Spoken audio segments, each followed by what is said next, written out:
Hey everybody, this is Tom, and 100 Days of Making Minis is over, but I wanted to do one last video to kind of do a debrief on everything that I accomplished during the 100 days, things I learned, and just what I thought about it.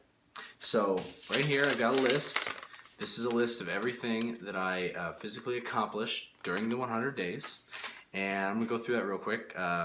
Just as a quick overview, I produced 4 episodes of the Mini Sculpting Super Show, 7 complete sculpted miniatures, 3 painted miniatures, not nearly as many as I was hoping for there, but there was a lot of other things on my plate.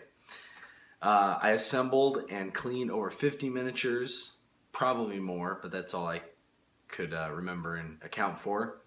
And then there were several things in the other category. Before I get into exactly what I did, though, I wanted to say that I just really loved the 100 days. It was amazing. There were tough days, there were easy days, but at the end of it, I was so happy that I made myself make minis every single day and even do the video. That accountability, as hard as it was to have to, work for 30 minutes or more a day on making minis and then do a video, that made me keep going and do it. And I say that because I've been a little bit dreading doing this video, the debrief. Once the 100 days was over, I didn't work on anything for 2 days. I did some back end stuff for the Kickstarter and everything, but it was all just computer work and stuff like that. So nothing that I would really consider making minis, and it was kind of depressing. And I really missed working on something every day. So I quickly got back into that. I haven't done anything too fancy or anything like sculpting a brand new miniature or whatnot. Excuse me, except for finishing up the Al Swordmaster. But I have made sure that I've basically been working on stuff in the realm of the hobby a little bit every day since, and I've loved that. But the one thing that I've been missing still is the doing the videos. And I'll touch on that a little bit later, but I just wanted to say all that before I got into. So now I want to move on and show you and tell you what exactly I did and accomplished during this 100 days of making minis. Okay, so got my list here. This is what I did. I did 4 episodes of the Mini Sculpting Super Show. That would be episode 17, 18, 19, and 20. Can't remember what all their titles were off the top of my head. I should have wrote that down. But I was really proud of that. So the 100 days is rough, right? It's about 3 months, a little more. So I was very happy and glad that I was able to keep up and do at least 1 video a month on average. Technically a little more. Towards the end, I was getting a little bit overworked and burdened, which I'll talk to with some of the other things I had going on later in the list. But which is why the latest episode isn't out yet. But it will be going out this weekend at the very latest. It's almost all put together. I just have to do the voiceover. So I could have had 5, but didn't quite make it. Excuse me. And as you can see, I completely lost my voice between a cold and allergies. It started coming on right as the 100 day ended, and now that's one of the reasons why I delayed. Procrastination. That's one reason I delayed doing this debrief. But also I was hoping my voice would come back. It's been horrible the last couple days, but it's starting to come back, and I just can't. I don't want this to wait more than a week. So here we are. Okay. So that was great doing the shows. I made 7 sculpts. That's awesome. In 3 months, I made 7 sculpts. And did some other random sculpting too that I didn't even technically count here. But so I sculpted the Princess Amelia miniature. That was in female. I did the Skeleton Vulture for Michelle Blastenbray. I actually don't know if I'm pronouncing your name right still. I met her, I've met her several times, saw her again at Gen Con, or Adepticon, and I totally forgot to ask her if I'm pronouncing her name right. So if anybody knows, let me know. Maybe Michelle will see this and she can let me know. Sculpted that Skeleton Vulture. Loved doing that. That was so fun to be able to just do a sculpt for pure fun to help out a friend. Excuse me. I did a digital sculpt. Oh, that sculpt was in putty. by the way. I did an Easter hairball digital sculpt for RBJ Games. That was a very fun thing, and I learned had to do some new tricks because it was definitely out of my comfort zone in a way, because I was sculpting a basket. As simple as that is, I've never sculpted anything like that, so I had to learn, figure out how I was going to tackle that, and I'm really happy with how it turned out. I did another digital sculpt for them, a fox, again an animal. I don't do a lot of that, and it was good, more good ZBrush practice leading up to Sir Frogsworth, which is also on the list, but this is in order of what I did them, so I won't say them. So then I did the swords girl. She was all in putty. I was kind of on this kick where I wanted to try my hand at putty. I just felt like I had something to prove to myself. Sculpted some heads during Adepticon for my various classes in the demo that Rich and I did at Adepticon. That was so much fun, and I still got them over here. I need to decide if I'm going to bake them or if I'm just going to throw them away. They're very large, so they really wouldn't work in miniatures, but I like how they turn out, so maybe I should bake them and just keep them for posterity. Then I did Sir Frogsworth, my very first full digital sculpted miniature. That was so fun and such a learning experience in there. There's just a lot more components to deal with and equipment in it, I started to really understand how to approach the figure. You still need to, I really believe that if you work digitally, you should still, as much as possible, approach it as, especially with what we're doing as a sculpture, just sculpt. Don't, use symmetry as much as you can for when it makes sense, but don't let it you get stuck in it, because you don't have to get everything perfect. You are an artist. You can make this side look enough like this side for it to work and be good. So don't get hung up in there. And I counted the Owl Sword Master. That was the last sculpture that I did in this. I counted it because he was almost there. He was so close. I just had a little bit of finishing touches, so I counted him. I think it was worth it. All right, I think it's valid. Had a lot of fun with that. I went back to Fimo on that one, just because I think I wanted to have. Well, I hadn't done Fimo in a while. I don't like to be stuck on one thing for too long. Otherwise, I get complacent.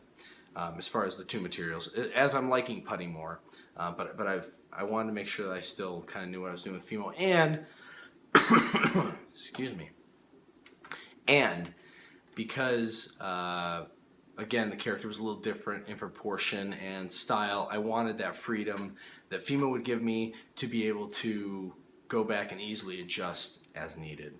I also did this, which I don't think I made it on any videos, so I'll show you here. I worked out an armature and proportions for a dwarf, which is very good. I've long planned to make a one of these, armature reference guide. So I plan on making one of those for dwarves, or at least the way I want to make them, and we'll do some tutorial videos on that in the future. 7 miniatures in 100 days. In just a little over 3 months is great. Like when I very first started sculpting, I think the best I ever did in a year freelance was 20 miniatures in a year. After that, just work was very busy, and just other things going on as your kids get older, or you're just involved in more, and I never got that high again. So I don't have plans to do that many this year. I don't think I will, but I think between being a faster sculptor and just this challenge, probably mostly this challenge, I got a lot more sculpting done in a 3-month period than I have in a long time, other than working professionally, obviously. But so that was awesome, and I attribute to it just the fact that you're doing something every day, even if, and I did have some specific goals in mind that I had to go and hit, but the fact that I was able to just work on it a little bit every day, you're always moving forward. I don't know if it works for everybody, but for me, that really works for me, because I can get very overwhelmed when I have a giant project where there's tons to do, and I try and plan it out and overplan it, and I just get stuck. But if I just get to my table and do some work, it gets done, and I end up doing more than I think I would have if I had planned it all out. Time for a drink.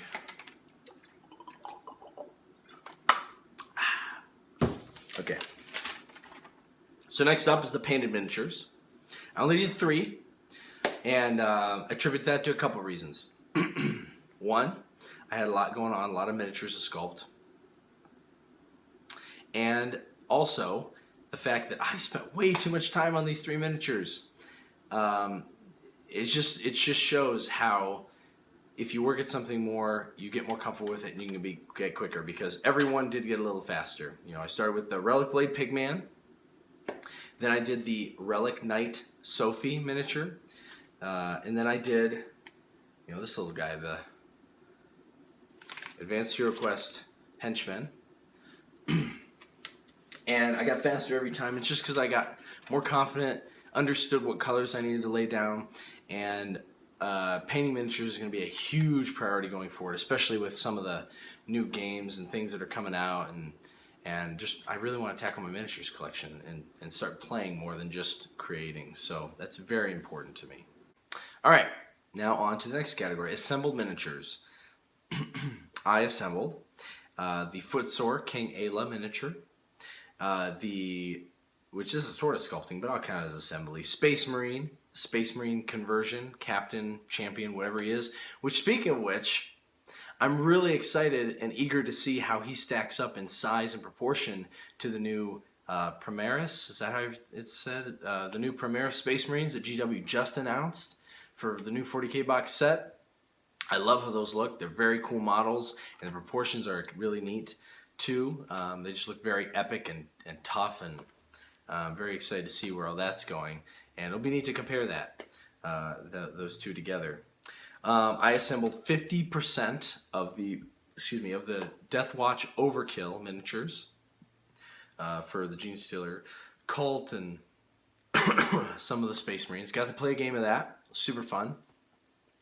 Remind me of Space Hulk, but without some of the really tense fiddliness. Not that it's fiddly, but I mean, like, you have to be really careful with your movement points and stuff in Space Hulk, or you die, and it makes it harder for a kid to play and win. Or me. I sucked as the Space Marines, couldn't win.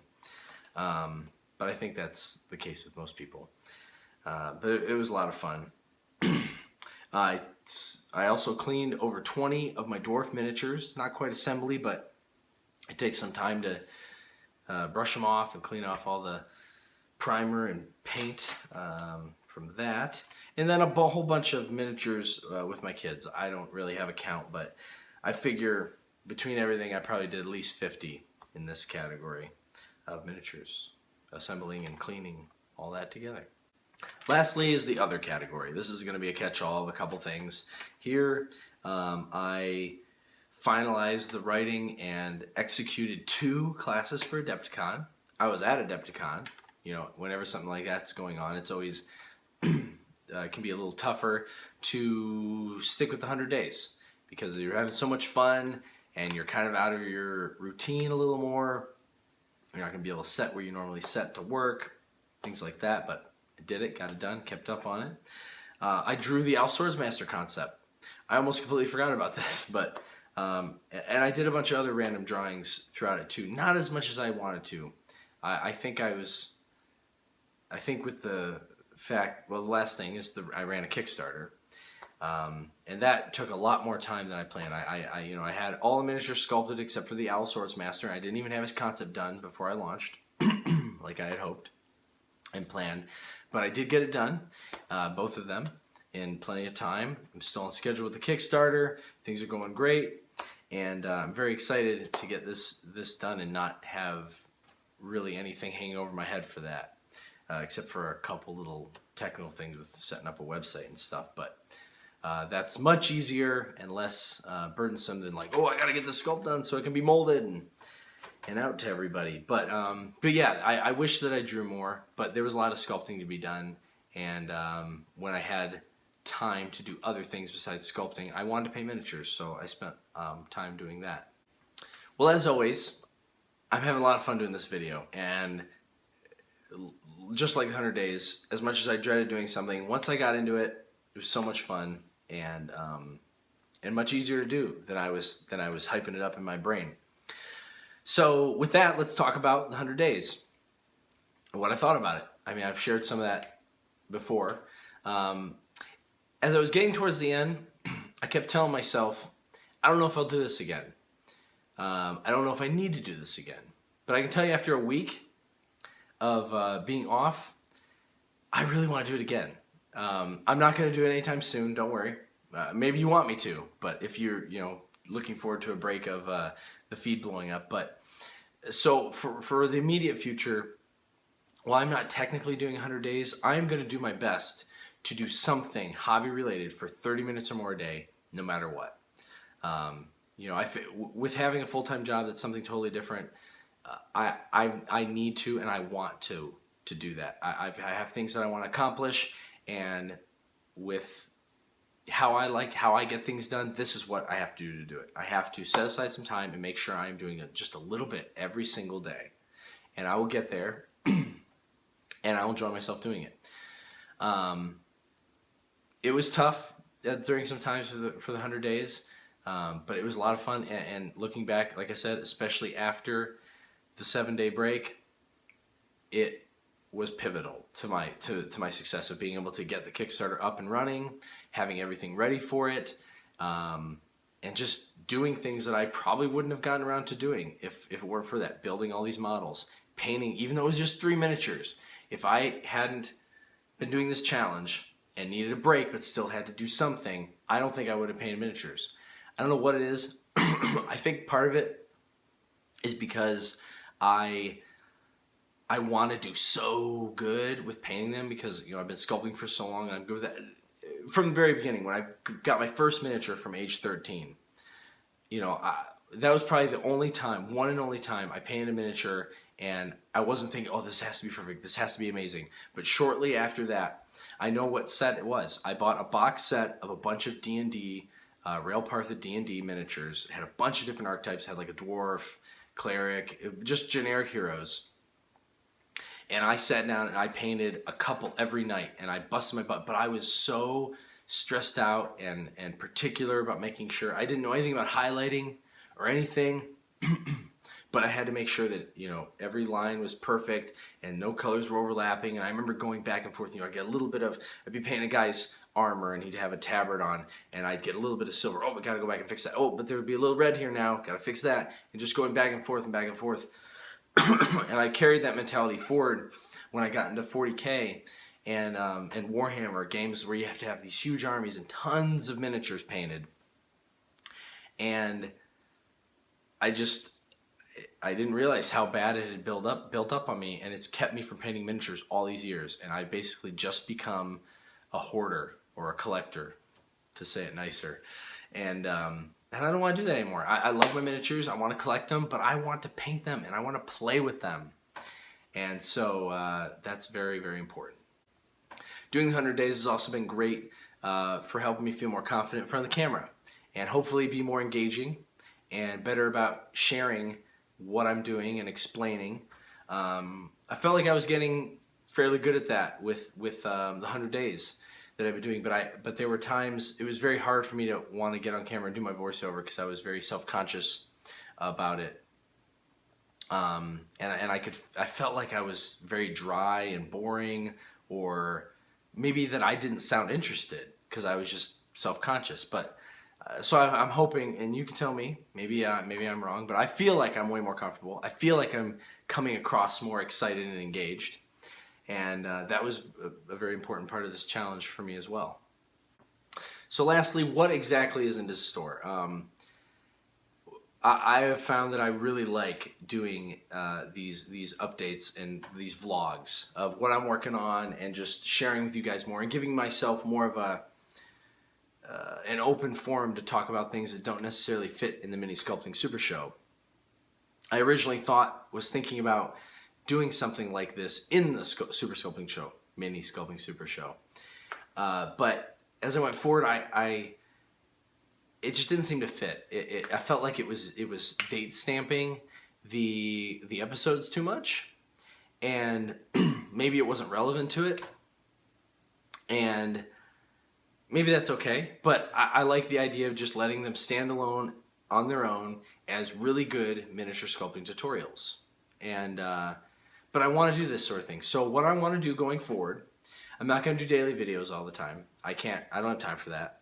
And I'm not sure it's necessary because I'm not sure, especially without 100 days, I don't think there will be as much to talk about because there's going to be days where I can't work on something, and I'll accept that. But I want to do something. So right now my thought is, and this will technically be the first one, I'm going to try and do one vlog every week. At the very least, no, I'm going to try and do one every week. Why not? I did one every day for 100 days. So I can do one a week.